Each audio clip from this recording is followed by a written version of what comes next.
네, 어쨌든 머리는 우리나라가 제일 잘한다고 하더라도 비용이 좀 비싼 거는 맞아요. 조금 속상해요. 돈을 좀 벌어야겠죠? 네. 교보 FMG의 김정원 매니저 그리고 미래에셋 투자교육연구소의 윤지선 연구위원과 함께하겠습니다. 안녕하세요. 어서 오세요. 안녕하세요. 네. 그 아내분들이 가끔 미용실 간다 그러면 돈 많이 쓰시진 않았나요? 많이 쓰죠. 결제를 제가 안 해서. 아, 그렇죠. 예. 얼마 전에 보니까 이제 너무 뭐를 사달라 그러는 여자친구랑 같이 온 남자친구가 네. 이제 결제를 하는데 사인을 사주기 싫다 이렇게. 네, 그래서 인터넷에 상당히 유행이 됐더라고요. 아. 예, 정말 너무 사주기 싫었는지 그걸 이제 아르바이트 하는 학생이 올렸더라고요. 사주기 싫다 이렇게 사인을. 자기 이름 사인 안 하고. 어머. 정말 슬픈 일인데. 아, 근데 돈을 정말 많이 벌면 이런 고민이 좀 없어질 것 같아요. 네. 어떤 얘기부터 시작할까요? 그 크리스찬들이 보면 네. 살아가야 하는 계명, 그러니까 지켜야 하는 게 10계명이라 나와 있잖아요. 네. 그러니까 저희가 지금 지켜내야 하는 재테크에도 몇 가지 기본 원칙들이 있습니다. 그래서 오늘은 그 기본 원칙들을 소개하는 시간을 가져볼까 합니다. 네. 내년 계획 세우려면 필요해요. 그럼요. 그리고 연말이니까요. 음. 연말 정산도 또 하셔야 되겠고요. 그렇죠. 내년 계획도 세우셔야 될 텐데 네. 구체적으로 좀 소개해 주세요. 그 미혼 남녀가 네. 그 결혼한 배우자를 고를 때 외모가 기본 조건이 전체 조건이 돼서는 안 되잖아요. 네. 그런 것처럼 재테크에 있어서도 기본적으로는 수익률이 모든 것을 좌지우지하는 기본 원칙이 되면 안 됩니다. 그래서 수익률을 그러면 논외로 한다면 네. 어떤 원칙들을 찾을 수 있는가가 또 고민이 되겠죠. 그래서 중요한 것은 수익률을 배제하진 않지만 수익률이 전부인 것은 아니다에서부터 출발하겠습니다. 아. 네. 수익률이 사실 전부인 것 같은데 그게 아니에요? 그렇죠. 예, 단순하게 생각하면 그럴 것 네. 같은데. 네. 그러니까 실제로는 그 수익률이 매우 중요하죠. 네. 중요하긴 한데 수익률 때문에 다른 원칙들 그 두 가지를 앞으로 더 소개할 건데요. 네. 이 두 가지가 이제 좌지우지되거나 그거에 선행해서 결정돼서는 안 됩니다. 기본적으로 투자의 원칙을 얘기하면 세 가지를 얘기하는데요. 네. 안정성, 그다음에 유동성, 그리고 수익성 이 세 가지를 얘기합니다. 네. 그래서 이 세 가지를 모아서 투자의 3원칙 내지는 재테크의 3원칙이라고 얘기를 합니다. 글쎄요, 그냥 단어의 뜻만 갖고 이해하기에는 뭔가 조금 우리가 새겨들어야 될 다른 것들이 있을 것 같아요. 맞아요. 예, 우선 네. 첫 번째부터 소개해 주시죠. 그 한때 그 장난말로 그런 말도 많았는데 강남의 테헤란로가 네. 그러니까 원래 땅 주인들은 다 농부셨죠. 밭이요. 그렇죠. 논밭이었으니까. 예. 네. 그럼 그분들이 그 땅들을 가지고 있을 때 그러면 되게 100억대 부자였는데 그 장난말로 그래요. 재산세 낼 돈이 없는 거예요. 그래서 땅을 한 평씩 팔다 보니 어느새 그 땅은 남의 소유가 되어 있고 네. 나는 그 소위 말하는 100억대 거지가 되어 있는 거죠. 아. 그러니까 그런 것처럼 우리가 이제 재테크를 논할 때 가장 지켜야 할 원칙이 수익성만은 아닌데 네. 그러면 이제 유동성에 대한 얘기를 지금 짚어드린 거거든요. 네. 네. 우리가 언젠가 이 시간을 통해서 말씀드릴 때 한번 교육비 상승률에 대해서 얘기한 적이 있었어요. 네. 그래서 그 교육비 등록금 많이 올랐다고 얘기할 때 맞아요. 등록금을 준비하는 지금 어린 아이들을 가진 부모님이라면 시간이 우리 편이니까 약간의 리스크를 지더라도 물가 상승률 내지는 교육비 상승률을 상회하는 수익률을 노릴 수 있는 상품 네네. 내지는 투자 방법을 찾아야 한다는 얘기를 했었죠. 그랬었죠. 예, 그랬던 것처럼 실제적으로 물가 상승률보다 조금 높게 교육비 상승률을 책정을 하는데요. 왜냐하면 교육비 상승률보다 살짝 낮은 수익률이 나면 교육비 항목을 충족할 수가 없잖아요. 네. 그렇죠. 그래서 그런 것들이 좀 곤란하게 문제가 되니까 실제로 교육비를 준비한다고 하면 리스크는 약간 안아야 하는 거죠. 네. 왜냐하면 리스크를 안지 않으면 어쨌든 그 돈을 가지고 있어봐야 교육비 항목을 충족하지 못할 테니까. 네. 네. 그래서 리스크는 좀 안고 유동성은 어떤 문제냐면 대학 등록금에 쓰겠다고 하면 대학 등록금 그 전에 쓰지 않을 거라면 유동성은 제한을 받아도 돼요. 왜냐하면 금융기관 입장에서 해석을 해보면 네. 이 사람이 나한테 돈을 맡겼는데 하시라도 찾아가겠다고 때를 쓰면 어디다 투자를 할 수가 없죠. 금융기관 입장에서는. 네. 그러니까 수익률이 조금씩 낮아지겠죠. 그런데 네네. 돈을 맡긴 사람이 나 이거 안 찾아갈 테니까 걱정하지 말고 굴려주세요 하면 안정적이죠. 네. 금융기관 입장에서는. 그러니까 유동성을 제한을 주면 좀 더 높은 수익률을 볼 수 있는 거예요. 그래서 네.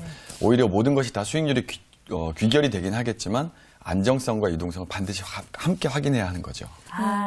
그러니까 이게 지금 자금이 들어갔을 때 이게 수익률이 높아지려면 높아지는데 필요한 조건이 이 유동성이나 안정성과? 안정성이 네네. 같이 부가적으로 따라간다. 이렇게 예, 해석을 그렇죠. 해야 되는 거네요. 그러니까 예를 들면 모든 걸 수요자 입장에서 생각하지 마시고 예를 들면 네. 공급자 입장에서 한번 생각을 해보시면 네. 내 돈을 가지고 굴리는 사람들, 즉 금융기관 입장에서 보면 네.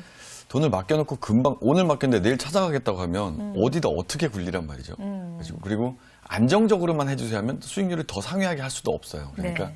그 금융기관 입장에서 보면 유동성을 제한을 주고 네. 그리고 약간의 위험을 안더라도 시간을 길게 나한테 부여해준다면 네. 고객에게 수익률을 많이 제시할 수 있다는 결론에 도달하게 되겠죠. 네. 그래서 금융기관 입장에서는 유동성의 제한을 좀 받고 그리고 안정적이지 않더라도 시간을 나한테 주는 그런 상품들에게 오히려 더 수익률을 제시할 수 있는 거죠. 네.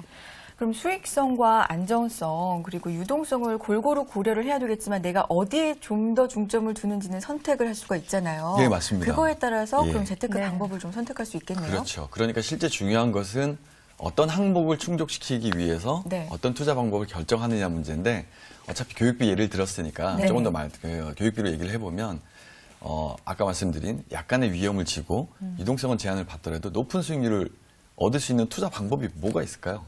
한번 예측을 한번 해보세요. 글쎄요. 이게 사실은 지금 말씀하신 거는 지금 결국은 물건을 파는 사람 입장에서 네. 생각을 해야지 어떤 물건이 좋을지를 우리가 골라낼 수 있다라는 네, 얘기인 맞습니다. 거잖아요. 네. 그러면 일단 장기적으로 할 네, 수 있는 그렇죠. 보험, 저축성보험, 저축성보험, 뭐 펀드? 이렇게 펀드, 뭐 예. 길게 일단은 뭐 아니신가 봐요 지금 이현님께서 이렇게 저희의 생각에 네. 아는 게 너무 협소하다 이런 생각 같은데 그런 의외는 말씀. 아니 근데 그렇게 되면 어떤 걸 생각할 수 있을까요? 아니, 말씀하신 부분은 그 맞고요. 부분, 근데 네. 펀드 같은 경우는 종류가 많은데 이런 네. 연금저축펀드다. 아. 이런 경우는 이제 장기적으로 10년 이상 투자를 해야 되기 때문에 그런데 네. 일반 펀드는 언제라도 또 환매할 수 있기 때문에 사람의 마음상 쉽게 환매할 수도 있죠. 잘 짚어주셨는데요. 네. 예를 들면 지금 투자 상품을 결정하자는 문제가 아니에요. 아. 어떻게 투자하는지 방법을 먼저 결정하자는 거거든요. 네. 예를 들면 개는 어떨까요? 개요? 예, 예를 들면 신용도가 되게 우수한, 예를 들면 저희 4명이서 개를 해요. 아 저는 예, 저희 그리고 동물 개 갑자기 얘기하시다가 아니요, 너무 깜짝 놀랐어요. 네. 어쨌든 아무도 찾아가지 않을 거고요. 네. 그리고 개를 붙는 동안 전혀 위험이 없어요. 아 저희 네. 넷이요. 예, 네. 그리고 수익률 완전히 보장이 돼요. 아. 그럼 걔는 굉장히 적합한 투자 방법이 되는 거죠. 그리고 아니면 예를 들면 MC 두 분께서 돈이 너무 넉넉하셔서 네. 저희한테 사채를 놀면 어떨까요? 그러니까 사채. 소위 말하는 사채라는 게 아. 개인 간의 거래는 다 사채로 보기 때문에 그렇죠. 네. 예, 뭐 사채 놀이 그런 게 네. 아니고요. 저희한테 돈 빌려주고 네. 그다음에 저희가 신용대출로 받을 수 있는 금액보다 좀 더 많이 드리고 어. 이렇게 하면 누이 좋고 매부 좋고 게임이 되니까 그렇죠. 네. 빌려주는 입장에서는 저 사람이 제가 반드시 갚아야 할 갚을 거고, 사람. 예, 네. 그리고 제가 반드시 갚을 사람인데 다른 금융기관보다 조금 싸게 주면 저는 언제든지 할 수 있는 거죠. 이렇게 투자 방법 원칙을 정해놓으면 네. 투자 방법을 찾는 것은 그 뒤의 문제예요. 그래서 그 상품 중에 네. 아까 짚어주신 것처럼 펀드도 뭐 개방형, 폐쇄형 뭐 이런 것들이 있기 때문에 네. 어쨌든 돈을 빼가지 않는 펀드를 찾아야 할 거고 네. 장기적인 펀드를 찾아야 할 거고 네. 앞에 있던 원칙을 다시 고수해봐야 하는 거죠.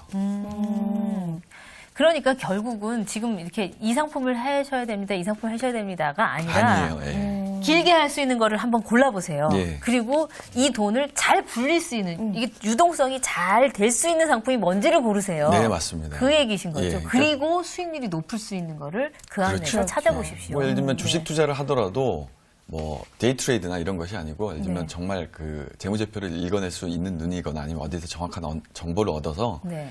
길게 투자만 하는 거예요. 길게. 그러니까 내가 스스로 하는 적립식 펀드라고 표현들을 하는데 네. 그럼 금융기관의 다른 그 펀드에 들어가는 보수 비용들을 지불 안 해도 되거든요. 네. 그리고 환매 시기도 내가 결정할 수 있잖아요. 네. 그렇게 해서 쭉 직접 투자를 하더라도 쭉 길게 가고 어떤 기대 목표 수익률을 만들어 두고 하는 것은 아까 앞서 만든 원칙에 위배되지 않아요. 네. 예, 그러니까 방법을 결정하는 것은 차후의 문제예요. 내가 원칙을 정하는 게 선행되어야 하는 거죠. 정말 중요한 말씀인 것 같아요. 네. 이 방법보다도 구체적인 방법보다도 일단 원칙을 정해놔야 내가 맞게 가고 있는지 네. 네, 틀리게 가고 있는지 좀 확인할 수도 있을 것 같고요. 흔들리지 않을 수도 있을 것 같고요. 그러니까 이게 네. 주식 하시는 분들한테 꼭 그렇게 얘기하잖아요. 종목 정해서 딱 이렇게 놓고 뭐. 근데 그게 늘 여기서 팔아야 될 거 조금만 나면 그냥 바로 손절매 안 된다 그러면 떨어졌다 그러면 또 근데 지금 이거를 똑같이 금융상품에도 적용을 할 수 있다는 거죠. 근데 우리는 별개로 생각을 한다는 게 네, 문제죠. 그렇지 않습니다. 네. 그래서 예를 들면 살아가면서 원칙이 다 그런 것 같아요. 예를 들면 미혼인데 네. 배우자를 고르려고 하면 외모가 전체가 돼서도 안 될 거고 성격이 전제가 되어서도 안 될 거고 네. 그리고 부가 전체가 되어서도 안 될 거예요. 네. 근데 내가 원하는 이상형에 대한 원칙을 내가 먼저 정하고 그에 부합되는 남자들이 찾아야 한다는 거죠. 네. 얼굴은 조금 안 되더라도 성격은 일단 무조건 좋아야 되고 뭐라든가 아니면 네. 성격은 조금 안 좋아도 괜찮은데 나는 얼굴이 우선이다라든가 뭐 다 필요 없고 나는 아파트가 하나 있어야 된다라든가 뭐 네. 이렇게 본인만의 원칙이 예, 필요하다는 그렇죠. 거죠. 예. 예. 이상형 조건으로 예를 들어주니까 저는 쏙쏙 들었는데. 아니 연구원께서 보시기에는 이제 상담하러 오시는 분들도 이런 식의 원칙을 갖고 오시는 분들이 혹시 많이 계신가요? 요즘엔 어때요? 사실 원칙을 가지고 오시는 분들이 많지는 않아요. 네. 그래서 저도 이제 강의를 다니다 보면은 이렇게 짧게 생각하시는 경우가 많거든요. 그러니까 일희일비하는 거죠, 한마디로. 네. 근데 저는 그래서 시스템 자체적으로 그 네. 원칙을 지킬 수 있는 시스템을 설계하는 것도 중요하다고 생각합니다. 할 수 있도록. 그러니까 네. 예를 들어 장기 투자를 하는 원칙을 세웠다. 네. 그럼 장기 투자를 안 하면 손해를 보게 만드는 그런 상품을 아. 가입하는 게 오히려 낫다는 거죠. 아, 인간의 심리라는 게 굉장히 약하거든요. 맞아요. 그래서 그걸 지킬 수 있는 시스템을 만드는 게 오히려 아. 중요할 수도 있다. 그러니까 뭐 1년 안에 하면 뭐 완전 수익률이 얼마나 확 떨어진다든가 뭐 이런 식으로. 네. 말씀하신 것들을 상품에 구조적으로 녹여놓은 것들이 있어요. 아. 예를 들면 펀드 중에서도 보면 네.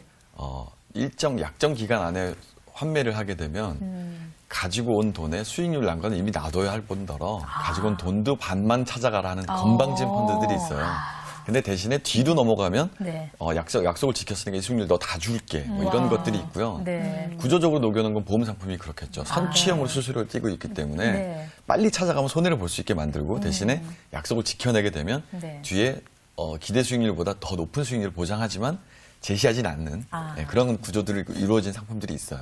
그럼 네. 좀 따져보셔야 되겠네요. 맞아요. 그래갖고 이 원칙을 지킬 수 있도록 오히려 정말 말씀하신 것처럼 이렇게 시스템으로 나를 압박하게 어쩔 수 없이 돈을 모을 수 있도록 하는 것도 사실 방법일 거예요. 네. 원칙을 정해두고 이 상품들에 대한 정보를 최대한 많이 찾아야지. 모으는 것도 그렇죠. 방법일 수 있을 것 같아요. 네. 생활경제 길라잡이 오늘은 재테크의 3원칙에 대해서 살펴봤습니다.